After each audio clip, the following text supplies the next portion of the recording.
then they started screaming, they're going to call cops. And well, you went to the bathroom. And the way I remember it is you went back in.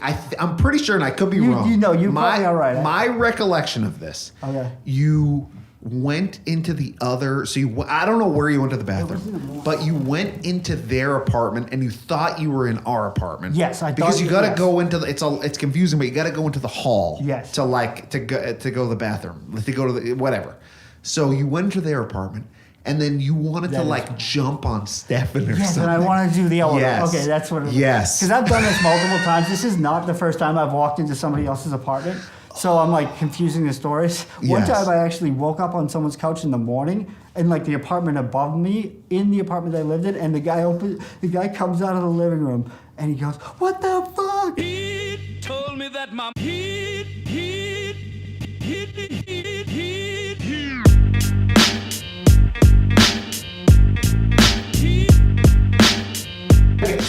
So my friend was basically saying that like when they were recording music videos just for Spotify. So if you have a video clip in your Spotify, just for even like 10 seconds or whatever, and it can repeat itself. It just can be clips of an old video. Yes. It increases your views by like triple or something like crazy. It's like ridiculous just for having a video. But have you ever watched a Spotify video? I look at them.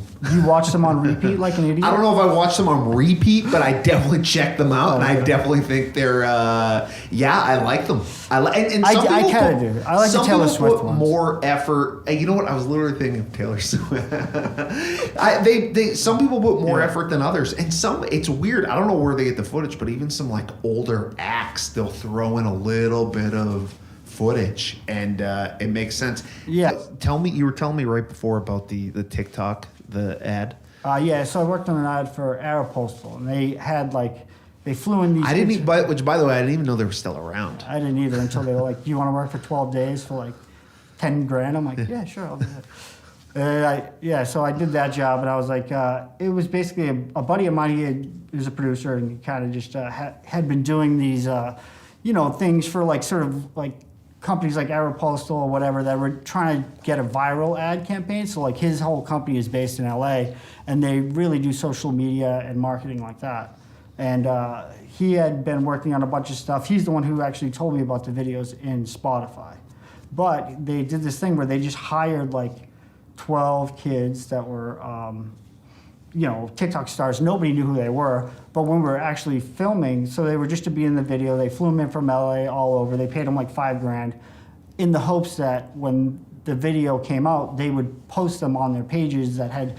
One of the kids had like 12 million followers. TikTok's insane, man. TikTok's insane. Kids on the street would walk by and be like, go crazy over this kid. And nobody on the crew obviously knew who he was. TikTok wasn't even a real thing. I mean, for adults, but like for kids, like they definitely noticed. So that's just a great way to get your eyes on your project, is to put someone that's more viral that might not be like a movie star, but like with my feature, I did Joel Santana. Yes. So I was thinking of that before, but that's what they do now. Is you were ahead of the game. Integrate your ads with like stuff that kids or underground or whatever are watching, and that's really how you get your views.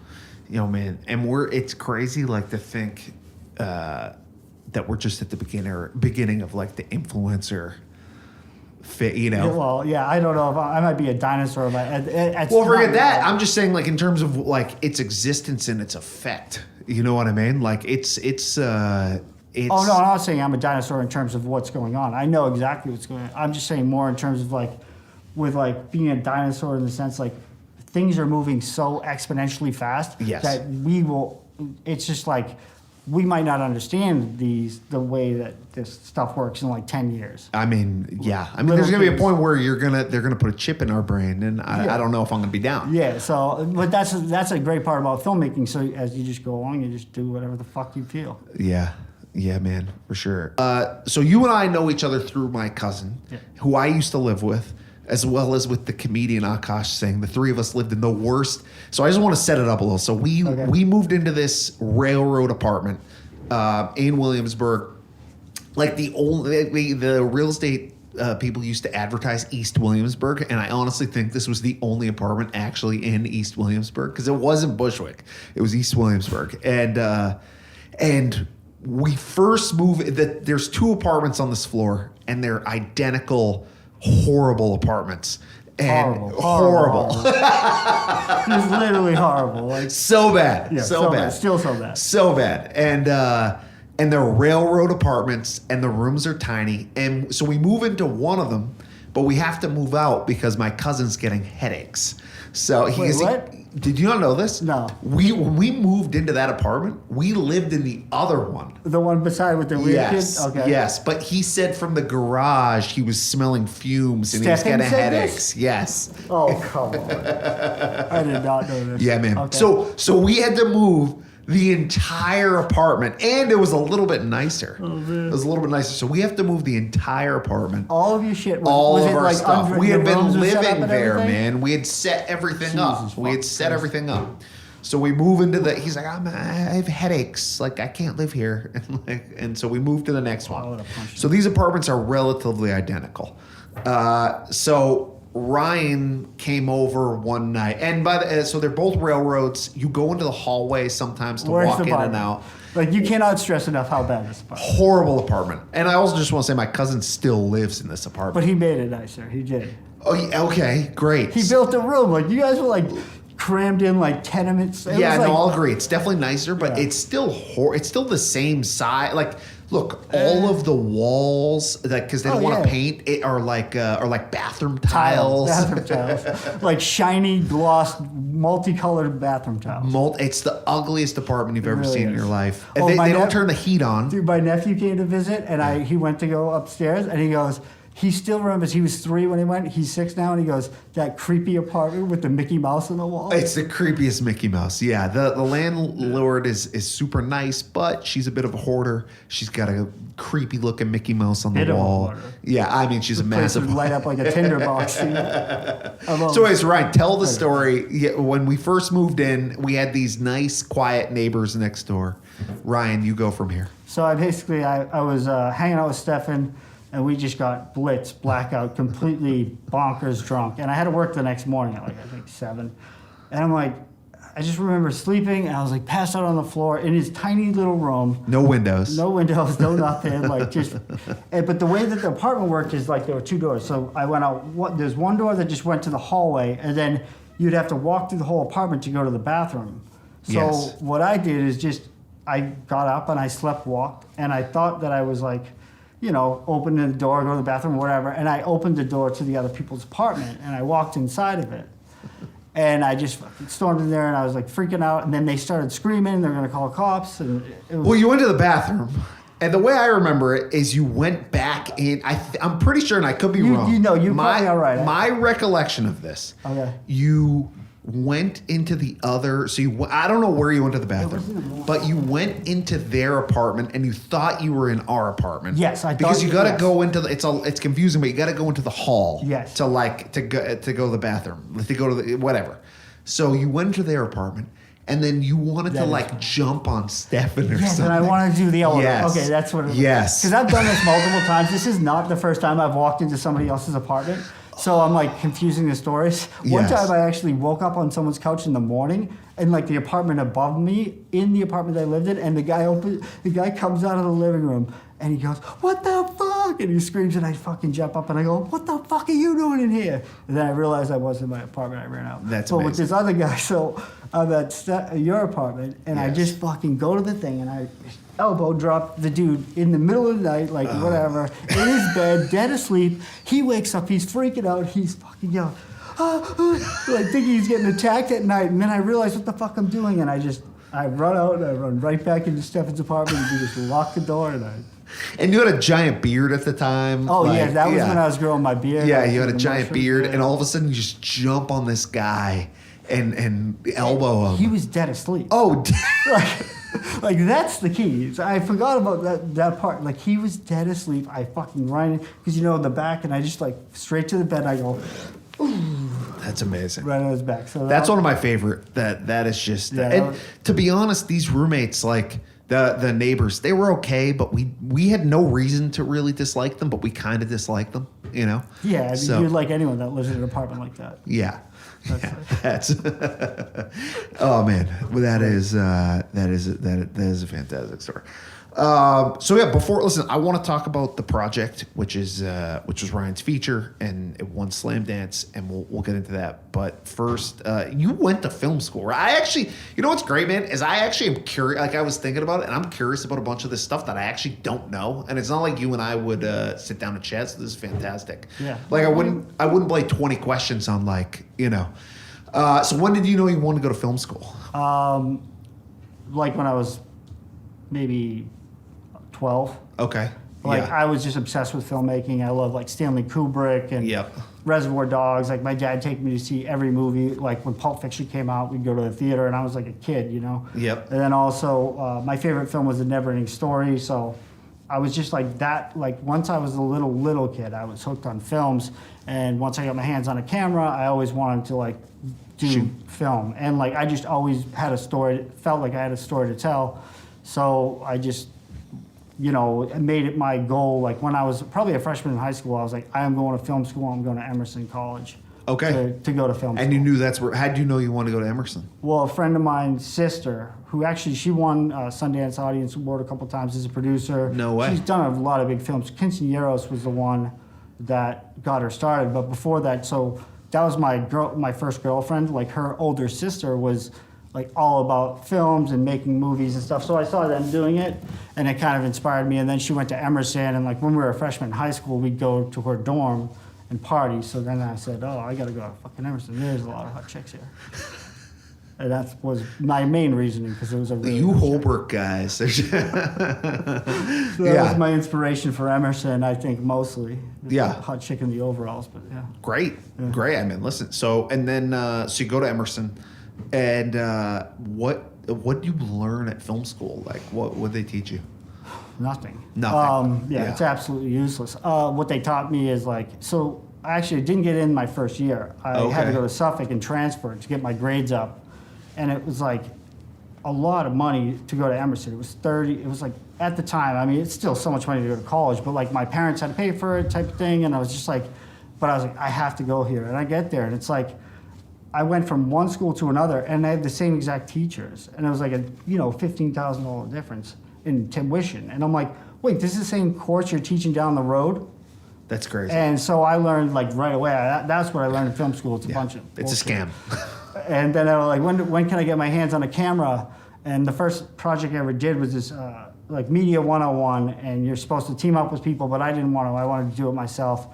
And I made this great, which I still think to this day is a great project on my own. My dad bought Adobe Premiere, and like literally would stay awake at night editing, like learning the system. Like this is back in 2000, maybe like 2000, yeah. Yeah. And he's like learning how to edit for me, like to finish this project. I'm up all night doing it for days and days, and we had the showing in the class. So this is like, I'm kind of an introvert at college, so I was just like, then they showed, I was waiting, I'm like, mine, and I watched all of them, I'm like, mine is way, way better. This is gonna be amazing when this plays. And then they're like, sorry, there's 3 that we can't play today, and good luck, have a great summer. And I was like, fuck film school, I was so pissed. It's like, dude. So no one ever saw it, ever. And no. So that was like my You still have it? one. I do, yeah, Tiger-esque. Oh, man. Awesome. That's great. So yeah, then... What'd you shoot it on? Like mini DV. Cool. And I did the editing on Adobe Premiere and stuff. But yeah, I just kind of did it, and I bought the camera and all that stuff, and I went out and did like this weird solo project. Yep. But yeah, so I learned, like, that was the first thing, and then after that, they do like Film 101, or Film 1 or whatever. Yep. Film 2 and all this crap, and it's just crap. I wrote this script, and the teacher was like, this is... Wait, by the way, I was going to ask you, like, at the end, like, would you recommend film school? And I... No. I was just going on a diatribe about film schools. Yeah, you're not a film school guy. No, the one thing about film school that you will gain, 100%. Contacts. Yeah, And that's what everyone says. That's the number one thing, and I think that's the reason to go. Yeah, is to get contacts. Especially, it depends on where you are in your life, like, or what your background is. But like for me, nobody I knew worked in the industry. Of course. I just wanted to make movies. So my parents, nobody worked there. So when I went to college, I ended up meeting people that were more affluent and were Yes. able to sort of help me get going. That's great. Okay, so that's the big reason. Was there any course at film school that they taught you? No. Okay, let me ask you this: with how cheap things are now, because I mean, look, when you made your first movie, things were way more expensive. Oh, wait, I take it back. Yeah. Australian cinema. That was the one course that I got. Australian cinema. Yeah. Okay. That was it. Okay. Which I You was learned very a- surprised by myself. Okay. Some great movies out of there. Fantastic. All right, but you probably could have just watched them, right? But If someone had I would handed have you a never list. known. Yes, now, yes. Yeah, I'm anti. Listen, what the hell do I know? I didn't go to film should school. be I'm anti-film. anti-film school. Should be. You know, I think you just start making shit. No. You know, make some bad stuff. You know what and they don't make teach you better in film stuff. school? How to work on an actual production. Yeah. Like they don't even have a course on how to be a PA or what it's like to actually break into the industry and work your way up from like on a crew level. Yep. They have nothing about that. Yeah. So I think that's a big flaw with film school. Yeah, that's crazy. Fantastic. And I had a question. Do you recommend film school now? No. All right. So you finished film school. Then what? Then so when I was saying how you meet people there, which I guess this goes to that point where I met a good friend of mine who, like, we had made this movie together. I sort of had rose up since I did that first movie, and I got like financed by the school to make a movie on their money. So like they gave me 10 grand to make a movie. Wow. In my senior year, and then I like won all the awards and all that stuff. So I met this kid in school, and he's like, "Let's move to Connecticut, and I'm gonna make. My parents are gonna buy this house, and we're gonna live the four of us together in this house in the middle of Connecticut and make a movie." Why Connecticut? Because he wrote this script called Connecticut. His parents had a summer home there, and but this was proposed to me like right after graduation, like, and Yeah. I'm like, oh, this sounds kind of weird. Like, I kind of got to do this. It's like it's like we all live in this one house, and it was like a reality show. Yeah. Whatever, and it was like his ex-girlfriend, him, and this other guy, and I was hired as a director. Oh, okay. So we moved there, and then and to shoot his script. to shoot his script. We wanted Colin Farrell attached, Amanda Peet. We had all these like big pipe dreams. Like, so this kid Ishai had gone to NYU. He was producing. My friend Dan Schechter was writer and Yep. the one who got the whole thing going. And then another girl, Heather, who was producing as well. Yeah. And we just stayed there for I stayed there for 2 years. No way. And did the movie get made? No, well, I got fired.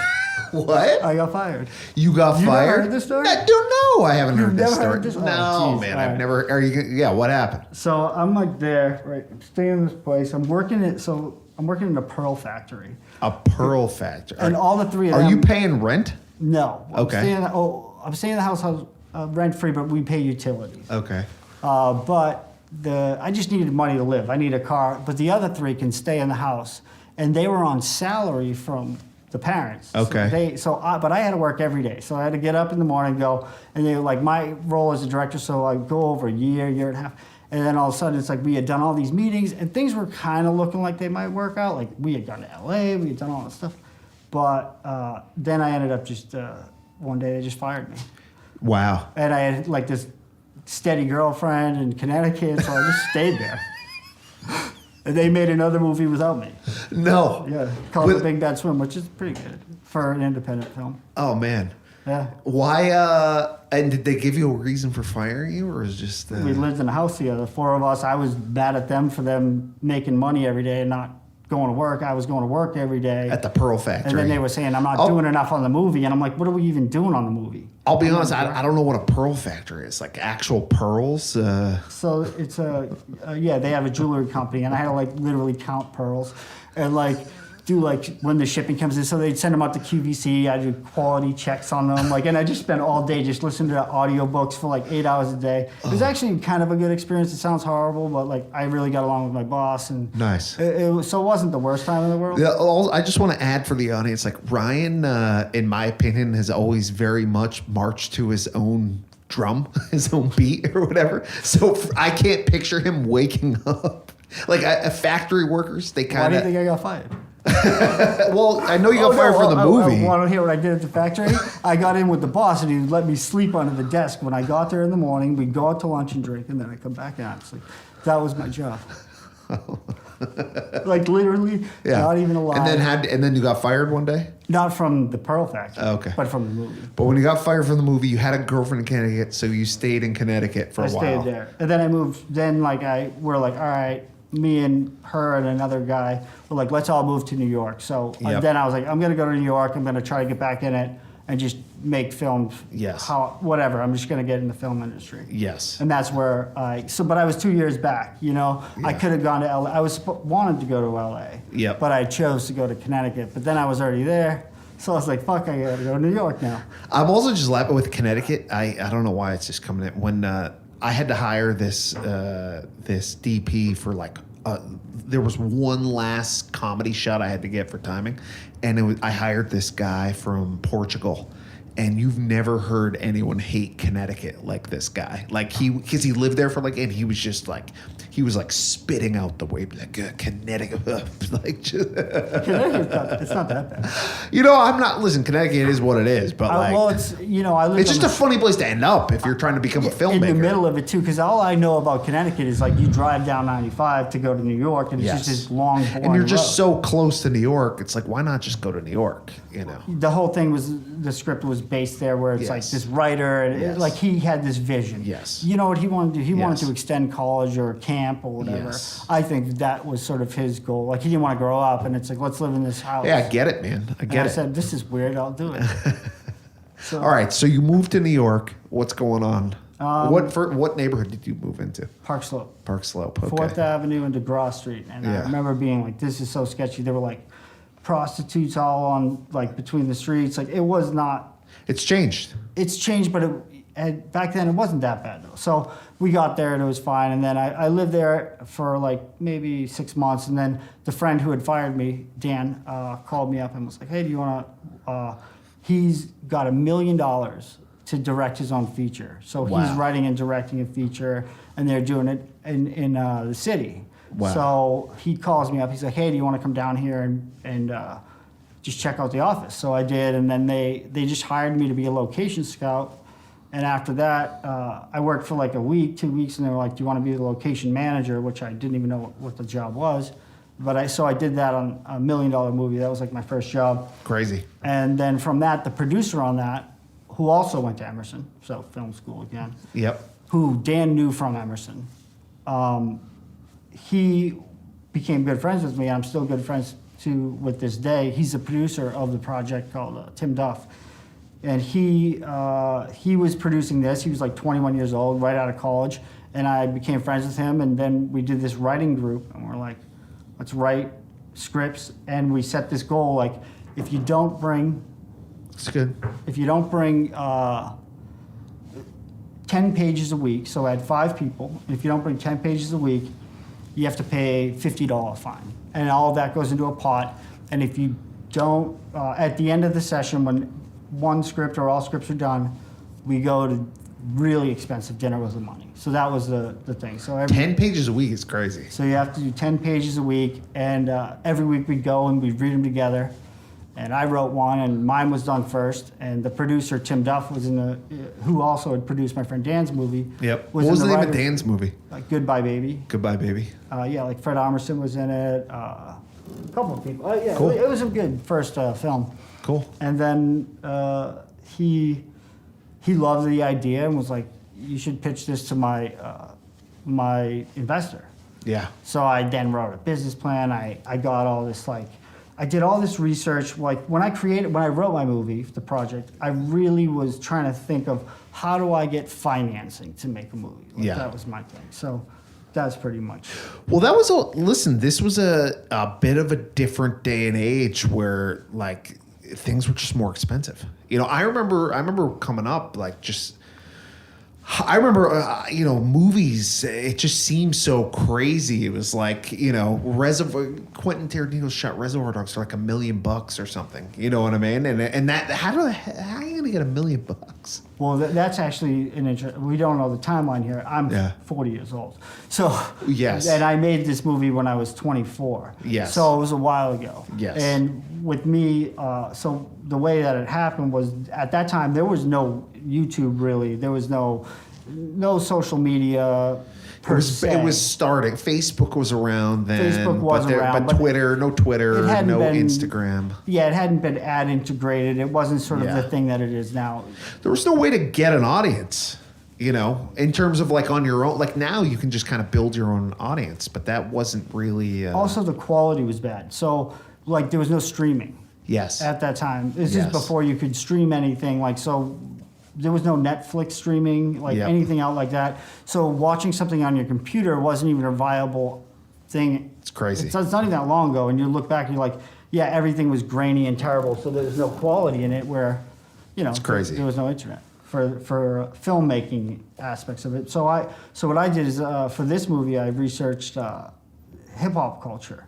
And I started buying mixtapes down in Chinatown and finding out who was like underground successful, huge, well-known, and then I found Dipset and Jim Jones and Joel Santana. So what then I did is I integrated that into my movie as a marketing tool so I could get financing. All I needed was I wanted $100,000. I got more, but that was my initial pitch was $100,000. I can make this movie for $100,000. Yep. And produced by my friend Tim Duff. And I met with this guy and it was like a 5-minute meeting and I pitched my idea and he's like, no problem. If you want more, no problem. That's fantastic. He gave me $250,000. That's crazy. That's crazy. I was then all of a sudden it's 6 weeks out. I'm like, let's cast and do this movie. So Let's we did do it. the real casting and hired a DP, interviewed all the departments. We had a locations department, so I had all the elements of what You had a real movie. Yeah, it was a real. It was It was a a real crew. movie. Yeah, Yeah, with we had to have SAG teachers on set and stuff like that. Because I had a bunch of little kids in it and stuff. So yeah, I wrote that, and then when we shot it, it was great. The whole experience was awesome. Yep. How was because who did you get that kind of who was in it again? I meant to write it down. I got so when we did casting, I had amazing casting director Erica Palagon. Yep. If you ever need a movie cast, call her. So she really just went through all these headshots. She loved my script and was just so passionate. And because we didn't have a lot of money, obviously, it's but we get someone who just works her ass off and just finds the best cast I could ever imagine. Great cast. And she found these kids out of the blue, out of headshots and stuff, and she just had seen them in other auditions and stuff. Yep. And Michael Stahl-David was the lead, Yes. and he went on to he played Bobby Kennedy, I think, in that movie. He was in Cloverfield. Yep. He's been in a bunch of stuff. My buddy Anthony Guarino's in that movie too. He plays one of the cops. Anthony Guarino. Yo, I ended up on an improv team. How do I not know this? I don't know if I told you or not. I ended up on an improv team with him out in LA. And I went on his IMDb page one day and I was like, you were in the project? Wait, is it? No, that's the one. That might be funny. He might not have been in it. There was one person that we'd always talk about at The Office. Someone put their name in their photo, Anthony Guarino, and he wrote a character's name on there. I think it is him. But Are you serious? yes, and he wasn't in the movie, and we'd always make a joke. Who the fuck is Anthony Guarino? You're lying. I swear to God. Yes, that's how I know the name. You're lying. That's amazing. Yeah, he was not in the movie. Are you sure? Yes. Because I brought it up with him. All right, then maybe he was. But No, but he might have. Listen, man, he might have been. He's a little prankster, man. I feel like he was someone that put the. No, I'll show you a picture when it's this is false, hilarious. I feel bad for you. I feel bad, Anthony Guarino. No, Either that Anthony or you're Guarino. a cop. This is amazing. That's a hilarious. I don't know what prompted it. Because I also know that there was another cop that was with Matt Servito in the scene that I think he could have been that guy. Too. Okay. Solid. Okay. That's real. I love that you don't know who was in your damn movie. Well, it's a day player. Yeah. I get it. He's on the real the Sunday night Groundlings, which in improv is like a legit. Yeah. He's like a legit improviser. That's pretty cool. Okay, so Well, I feel bad. I'm sorry, Anthony Garino. no, dude, don't. He's a great guy. He'll find it funny. Okay. Okay, so now you're shooting. How many days? Full. I think it was 22-day shoot. Oh wow. We're filming in all Brooklyn, all over the place. We had a great location manager who worked on it. Found us really like real projects. Like the movie was based in the project. It's just what the premise of the movie is. Independent filmmakers moved to New York to make a documentary about like urban life and news and media, and they just kind of and police and all this stuff. So they wanted to like mix all these elements of like media, how they're filming them, and then they have 2 film crews going. So essentially it was really a look at the media is what I was trying to do. And then so we're filming, and it was sort of doc style, filmed for 4 weeks. Yep. Yeah, it was a great experience. Did you like working with the actors? I loved it. Yeah. Yeah, the actors were a pleasure.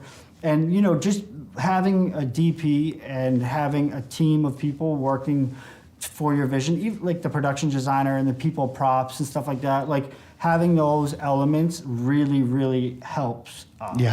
Get your vision. I can't imagine.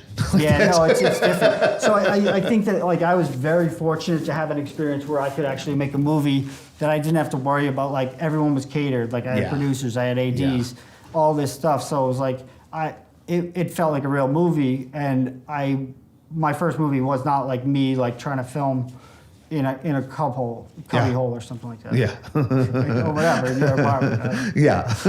Like me. Yeah, exactly. You like step into a room like this. No, I get it. Completely different experience. No, that's amazing. How was post-production? Post-production, so You edited it, right? Yeah, I edited it. So what happened in the editing process is I just got stuck, even though I didn't know it, but having a producer come in and be like, we should bring in new eyes. And at first I was like, no, I want Final Cut. But it's like, fuck am I? It's my first movie. Dude, new eyes. Bring on the new eyes. And this dude comes in, like, and they had to pay him a lot of money. And it was like $500 an hour. Oh, no. It was $500 a day. But to me, that seemed like a lot. Yeah. And it is. It is. For come in for an indie film to edit every day. Dude. So we had him come in for 2 weeks, and he just cut the thing up and changed it all around, and I loved it. And then we took some of that, and then we had another editor to come on, and Adam Dureris came in and did a bunch of work, and then I went back and I did the final Crazy cut. what a good editor. Like, yeah. Were you on Adobe still? No, so we had got a studio, like this place or whatever. We had our own production office in the city. Yep. And we had an editing suite with I think it was what's it called? Final Cut? Yeah, it was Final Cut. Final Cut. It was the 2 screens. Like it was a nice setup, like an editing room. So Yep. it was official. Wow. And then we did color corrections at a real place. We did a sound design with John Bosch at a real studio in Brooklyn, recording ADR. Like, so we did the whole thing. Like, it's a real movie, man. Yeah, you made a real I stinking movie. Yeah, like, all right. all of that. Stop bragging. Well, hey. No, it's great. It's great. And yeah, man. And then so was it all? What did you submit to Sundance, or was it? Well, I got very lucky where we had this production company, because my other friend's movie, Goodbye Baby, and my movie both were made at the same time, and Tim Duff started the production company, Run Out Films. Yes. So what they did is they submitted all my films. So they put out all the submissions for me. Fantastic. We had, we submitted to a bunch of festivals. And, Yes. and when Sundance comes around, obviously everyone wants to get into Your fingers Sundance. are crossed, yeah. And we had Lottery submitted ticket. a rough cut without like the sound design and the color. And then, what I think, obviously, I'm excited I'm going to get in.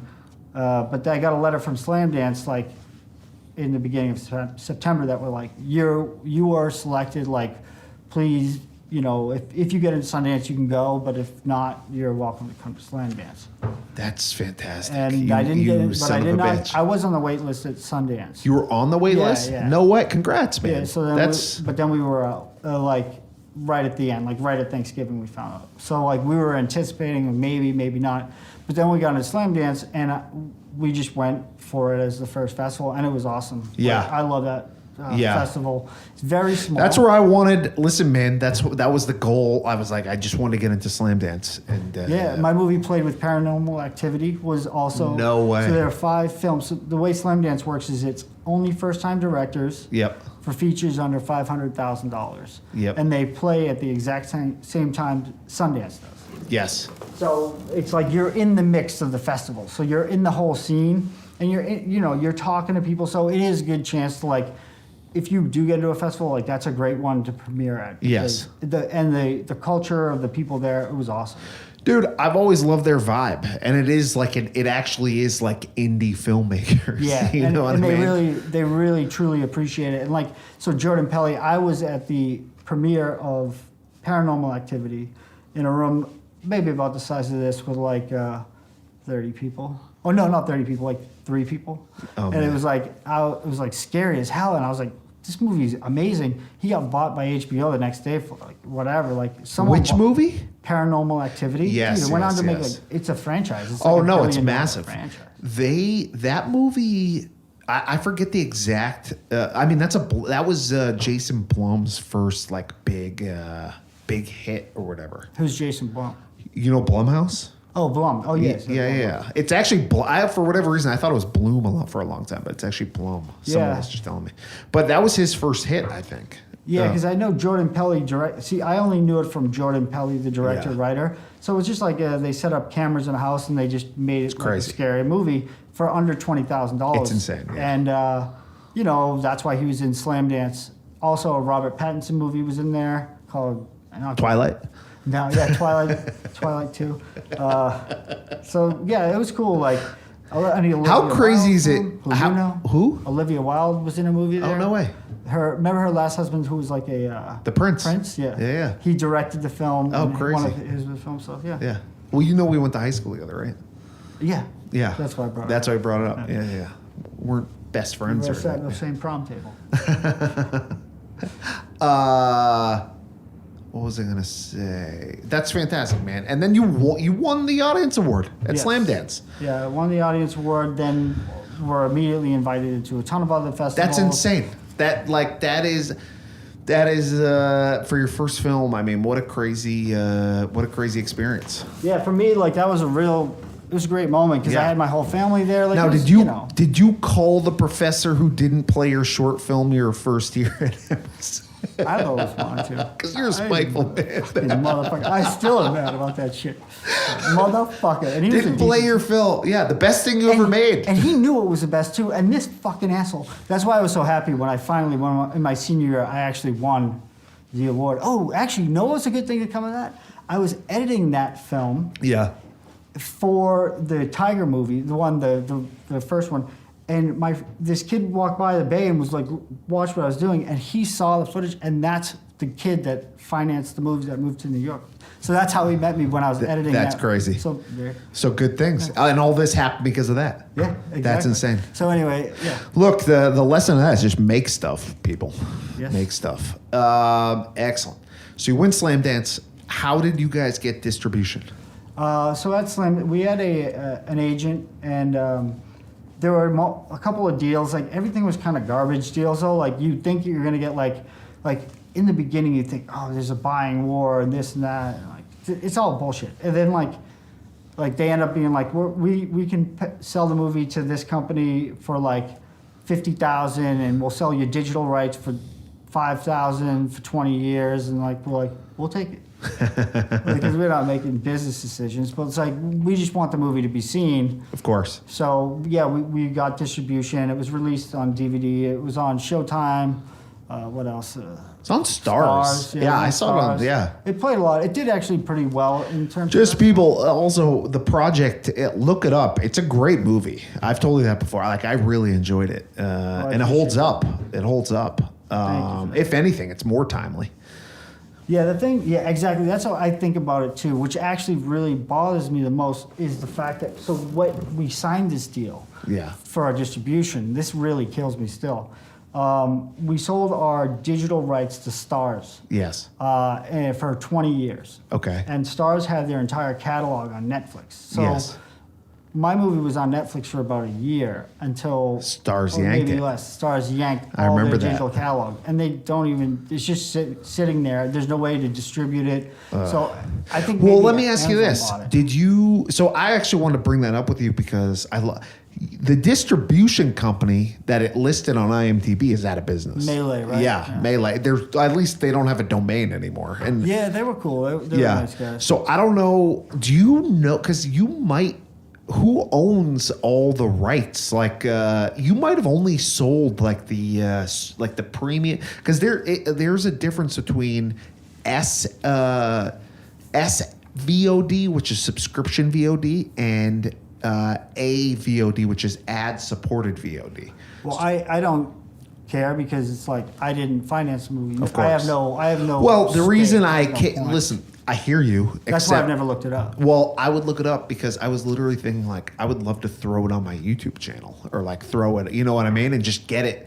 Because it's great. It's a great movie. Oh, okay. You know? If I can get so that out there, yeah. that If would you be can great. figure out who the Yeah, I hell don't care. owns Take those watch it for rights, free. you know what I mean? Yeah, get it seen. I don't know how to get. I think it it would get. I think it would get watched a lot. To tell you the truth, especially like you said, current climate. 100%. And that's why I was mad when it was like. Can you give a this is brief something- overview just so people know?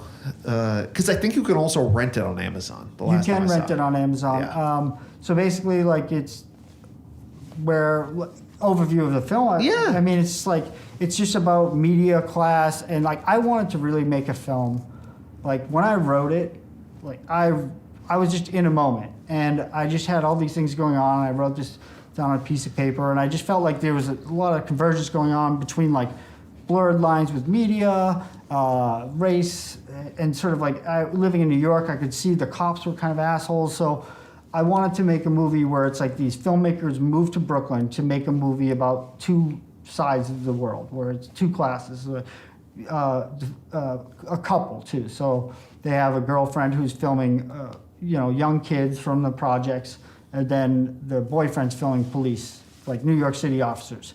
And then they have someone filming them as they make the film. So I wanted to incorporate that sort of like media and like do DIY, It's insane to me that people can't watch this movie right Yeah. now. It is so stinking time. and it's about like police brutality and also how media makes up fake lies or sort of how you perceive people, where the manipulation of it and The then, framing, yeah. and when I wrote it, like so I had this idea, but like I didn't want to make the whole movie like that. I wanted to also. This is more of a meta thing that I did that didn't really play, and I still don't think people pick up on. But like my main goal for that movie was I wanted to make a movie that would trick people, and I wanted people to be like, "This is real," all the way to the end until it gets to the third act where you're like, "This is bullshit." Like there's no way this is real. Yeah. And I wanted that reaction to happen with people. Yeah. And when I played at festivals, half the crowd thought it was real the whole time. That's and crazy. the other were kind of mad that I did And by that. the way, just to kind of set, this is like before The Office is massive, you know what I mean? Oh, like yeah. all the mockumentaries. So to make something as a documentary because it feels like it's shot like a Yeah, it's documentary. shot exactly like a Yeah, so you documentary. think it's a documentary as you're watching it. It's great. No, we should talk, man. I would love to figure out how to get, because I guarantee those rights there's no way they thought of ad-supported VOD. And it's almost been 20 years. So it's Yeah. like, at this point, like I would love to get it out there. If we can get it up, I'll talk to Tim, and then we'll get those. Amazing. All right. So you win Slam Dance. Please tell everybody how easy it was to make your next movie. There we go. Here's the real story. So I got an agent. I had a manager. Out of that, I was riding high. Things were going well. And I got this production company going with Tim Duff, who started it. And we were developing projects, and we got an office in the city. So things were just sort of working out. But the other thing I was doing was the festival circuit at the time. So right after my movie was done, I got to travel the world. I went to Alaska, Hawaii, Seattle, England. My film was in like 30 festivals. That's And they crazy. flew me out. That's kept- crazy. Put me up. So for an entire year, I just traveled, did Q&As. Some of the theaters were empty. You some of them know were that full. the only festival we got into got canceled because of COVID, and then every other festival. Did they not? Oh, we didn't get No? into anything. You didn't get into it? We got into one, and then we got some notes of like it was a finalist, but yeah, like handwritten notes, which is nice. But I mean, we only applied to like 5, but yeah. Well, with that's what happened with Slam Dance. So once we got in, It co-signs everything. Well, yeah, we actually didn't apply for any more. We It's the just got same. invited to them. Yeah. So we would be invited to be the feature, like because we won it. So it's like we did a thing in Alaska. There was 500 people in this awesome theater in Anchorage, and I was like, this is amazing, like standing ovations and stuff. Like it was pretty cool. Like so. For a year, I was living like that, and like we had this project mixtape and stuff. So I was just kind of doing that for the year afterwards. And I wasn't really focused on what I'm going to do next. Yes. Question, actually, before we get to this, because I want to talk, but I completely forgot to ask.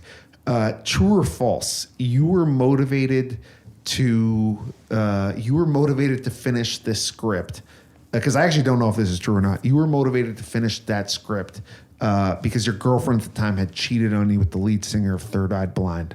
Was it my motivation? Maybe. Because it's a real fucking anger piece. The boyfriend definitely is mad. Fucking, yes. If you watch the movie, then maybe yes, you can see that as a strong motivation. And I needed to get her back. And also, no, she had called me when I was like in my best point, like in writing. I was like, things are going. And she's like, I have a problem. I slept with the lead singer of Third Eye Blind. You fucking bitch. Okay. So I finished. So you win. You finish the movie. It wins the audience award. You're doing all these film festivals. You're living your semi-charmed life. Go on. Yes, I'm living my semi-charmed life. So I'm doing that, and I just kind of get caught up in working at the thing, and I'm not thinking about my next thing. And I had the manager, he's like, "Where's your next script?" I'm like, "I got all these ideas," and then I got fired from the company for being a drunk asshole at a party and just not, whatever. I was an idiot. But to explain, the production company that you were working with that had financed your first film. So yes. The guy who financed my film. Yes. He has his company. Yes. A big company, not a media company. And the producer was like, "Hey, let's do this cover band. And we'll do a cover band and we'll play at his Christmas party. And this is in the middle of Connecticut at a retreat. Like, this is a big company." Back to Connecticut. And I'm like, let's go. I was like, but then, so he wanted me to be the singer. I'm not a singer. No. So I go to join the band. You're a dancer. I'm a dancer. Yes. I'm no singer. Not a singer. And I get there, and it's a 90s cover band, and we're going to play during the dinner. And this is like a nice Wellington beef dinner. And we get out there. I've never performed it before. We have the band. We fucking sucked. But me and my brother were there, and we just got blackout drunk. Just completely annihilated, just so that we could, perform. And then I was just saying, I guess to the guy who financed the movie, his assistant, I offended him really bad. So here's the problem with Massachusetts people. Yeah. Is when they leave Massachusetts, they will do things that if you did that in Mass, the guy would forgive you. You know what I mean? Yes, yeah. Yeah, you'd be like, whatever. It's not like, it's just a different energy. You know what I mean? Yeah, it's like, he was drunk at the Christmas party. He said a few things. Yeah, he was a real dick. Yeah. But I wasn't it wasn't offensive. It was just me being brass and arrogant or whatever. But it was nothing I didn't cross any offensive lines or anything like that. No. I was just a douchebag. Yeah, you were just a masshole. Yeah. Yeah. And then I got called in. I was fired. So then I'm like, shit. And then I got to figure out, how am I going to make a movie, because I'm not with this company. And then I started writing this film, Masshole Marathon. And I kept my agent manager. I wrote that for a long time. Yep. Too long. 1 year. Got it done. 2 years, 3 years. Then it became 4 years of writing and perfecting the script, because I was just so... I don't know. I was just so in my head with it. Yep. And I just wasn't writer's block, but it was like I just kept rewriting the same script. It got better and better. Yep. But I was just too heavy into it. I wasn't run and gun. I should have like struck when the iron was hot. And I just sort of sat on this thing and waiting to perfect it. Yep. And you should have sent your girlfriend to a Bush concert. That would have been. That definitely would have motivated me. Go on. So I go, I do that, and then but you know, there is backing behind the script because my friend Dan also really likes it. I shouldn't have said his name so much, but so he also. We can, yeah. Well, we'll see. Let's just cut that part out real quick. So, my friend Dan, he basically. Wait, I lost my train of thought.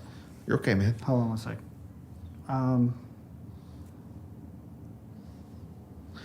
You finished Masshole. I finished Masshole, and then Dan, in the meantime, the one who did Goodbye Baby, he does this other really big movie called Life of Crime. He's got John Hawkes in it, Jennifer Aniston.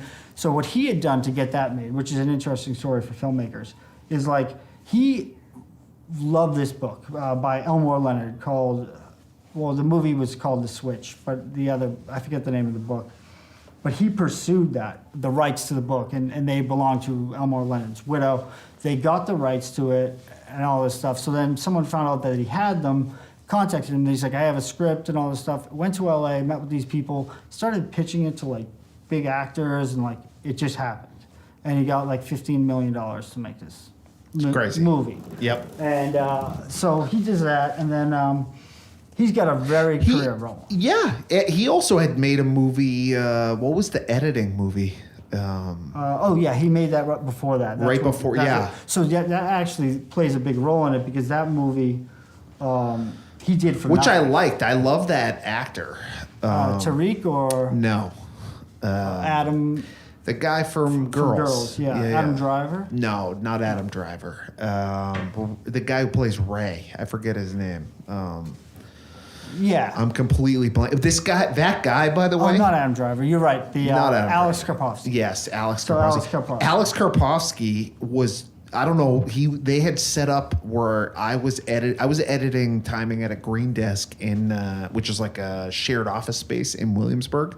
And I don't know what the production was, but he was directing something, and they set up a production office right next to me. And I use a standing desk to edit, and I'll kind of like, and I'm just editing like 10 hours a day. And there'll be times where I'm like, just kind of staring off into the distance, and it's glass offices. And he caught me like 10 times. I'm just kind of dazing, but he like and I get it because he probably gets recognized all the time, but I was like staring at him. But you weren't even staring at him. No, You were just, like, staring. I was just staring. I was just glazing, and then I see him Yeah. like look back to be like, "Who is this girls fanatic?" You know what I mean? Which I am, by the way, Yeah. and I love him, by the way. But I wasn't. He is good. He's great, man. He's great. He was great in supporting characters. He's great in Girls. Supporting characters, that's the name. Supporting characters. So Yes. you remembered it, but Yes. it's that was great. Like, 'cause so what his first movie was $1 million movie, like that had been done right before mine, and when he, it was hard to get another movie made. Like, Of course. it just didn't happen like that, and he did that, and he basically got that. That was a new calling card, and he did it like for under $50,000, I believe. Yep. With a very minimal crew, and that got him to get this $15 million movie. So making something. Yo. And he kept saying his whole thing was, "You got to make something." He would yell at me all the time, "You got to make." I something." yell at you, man. I know. Well, he was very motivating to me. Honestly, he got me going, and he's like, he loved Masshole, the script that I was writing, and he got behind it and really put full support behind it, and he started writing it with me. Yep. And was like, so I took 2 months off of work, and I'm like, I'm just gonna full-time write this. He's like, you're gonna come to me with LA. We're gonna pitch this because this is when his movie was just about He to had come some out. juice. Got by Lionsgate. He had some juice. He's bringing me out there to the meetings. I'm like, I'm going to LA with my script. Yep. Things are gonna go. This is a guarantee. Like, I know this is gonna be great. I don't know the dynamics of it. All I know is that what I was going there to do, once I got off the plane, found out was not gonna happen. Oh no. Okay. So I was like, oh man, we had like Ted Danson verbally attached, and we had like out to Shia LaBeouf. Like it was like looking like it was gonna happen, and then me and him got in an argument, and then it's like all of a sudden it's like I just felt like this project that I've been working on for 5 years was dead in the water. Ugh. And I just got discouraged, and I had to go. I had taken 2 months off work to finish it, and then I can't afford that, so I got to just go back to the grind and do locations, and I just got sucked in the vortex of just living and working in New York, and really kind of discouraged by that, not having that opportunity to get that second film, and I shouldn't have. I should have kept going with it, but it was like I don't know why I didn't. But I always thought you should just shoot it dirt cheap, But I had a vision for it. I know. Listen, you did, and by the way, you were right. A marathon movie of like not that this was this movie, but like it actually got made and bought for the most expensive movie ever bought at Sundance. Wow. was my movie, but with a girl called Brittany Runs a Marathon, and it's not a bad movie. It's just not my movie, but it's the same. It was concept. that concept, yeah. So like because I still kept pursuing it after that, like, and I had done readings and I had other producers involved, and then I saw that they did that movie, and I found out it got into Sundance. I just heard the premise and I was like, oh shit. And then I saw that it got in, then I saw that it won, and it was the most expensive movie ever bought at Sundance, and I'm like, you motherfucker. But like, and it's no knock on the filmmakers. Like it's still, but it's just it's my movie too. I wrote it at the same time they did, but just so I can't make it, and now I'm just like back to square one. Well, listen. I still think you could. It's like it's just a different. You can't make it at your budget or your vision, but like. Oh no, I would only make it at that budget. Like so, that's a movie I would never make for cheap. Yeah. It has to have a certain budget. Like. I love that you're holding to your guns, my man. Well, if I ever make it, which but like if it does get made, like I would love. I think it would be great. I think people would still really like it. I agree, man. I've read the script. I also think it's different than the other. I know it's like a concept, but I think it's different because you got. Oh yeah. It is very different. Yeah. It's actually, but it has the same sort of. The ethos is 100% the same. Yeah, no, it's also as different as it is. It's also the same movie. It's the same movie, but with a girl, and it's.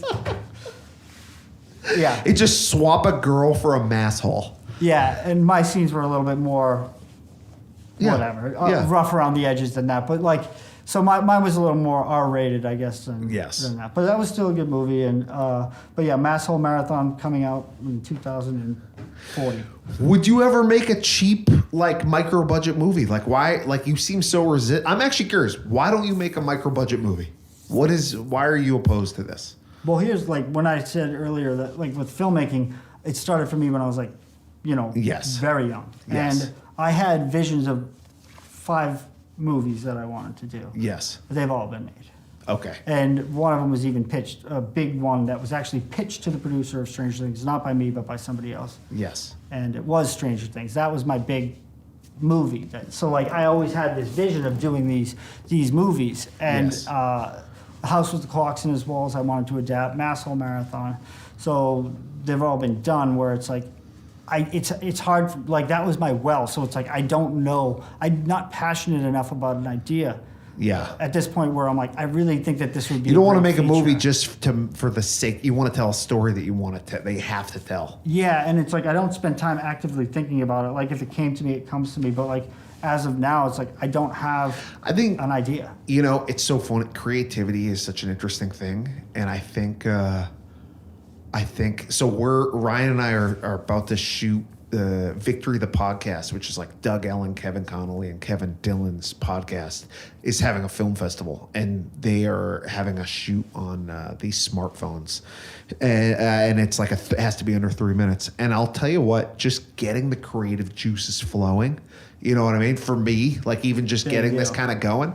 It's like it is kind of just you got to start running the water, and just start like, and it's almost like if you in my opinion, if you force yourself to make something small, like the other idea, it's like a magnet. All of a sudden, like these other ideas start, you just pick up on it. It's a muscle. I'm 100% for low budget, cheap filmmaking, iPhone filmmaking. Like when you told me about this, I was like, I need to do this because this is just flexing a muscle, getting it going. Like you need to do that. Flexing a muscle, yes. And getting back in that groove of that and having 3 minutes to do it. Like you're not trying to, do something crazy. You just need to like make something. Yes. And that I think is going to be good for me and just as creative, like to get it going, and because you get stagnant if you don't. 100%, man. 100%. So, Creativity, 100%. What is the future of filmmaking? Future of filmmaking.